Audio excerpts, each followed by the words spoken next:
19তম শিক্ষক নিবন্ধনের বিজ্ঞপ্তি নিয়ে যা জানা গেল। চলতি বছরেই 19তম শিক্ষক নিবন্ধনের বিজ্ঞপ্তি প্রকাশ করা হতে পারে। 18তম শিক্ষক নিবন্ধনের মৌখিক পরীক্ষা চলাকালীন এ বিজ্ঞপ্তি প্রকাশ করা হতে পারে। সোমবার 27 মে বেসরকারি শিক্ষক নিবন্ধন ও প্রত্যয়ন কর্তৃপক্ষের একাধিক কর্মকর্তা এ তথ্য জানিয়েছেন। এ বিষয়ে এনটিআরসি এর সচিব ওবায়দুর রহমান বলেন, 19তম শিক্ষক নিবন্ধনের বিজ্ঞপ্তি নিয়ে এখনও কোনো সিদ্ধান্ত হয়নি।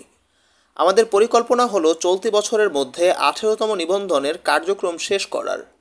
আমরা চেষ্টা করব 18তম নিবন্ধনের মৌখিক পরীক্ষা চলাকালীন 19তম নিবন্ধনের বিজ্ঞপ্তি প্রকাশ করার।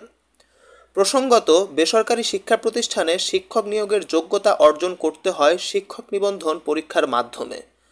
2005 সালে প্রতিষ্ঠার পর এখন পর্যন্ত 18টি নিবন্ধনের বিজ্ঞপ্তি প্রকাশ করেছে এনটিআরসিএ।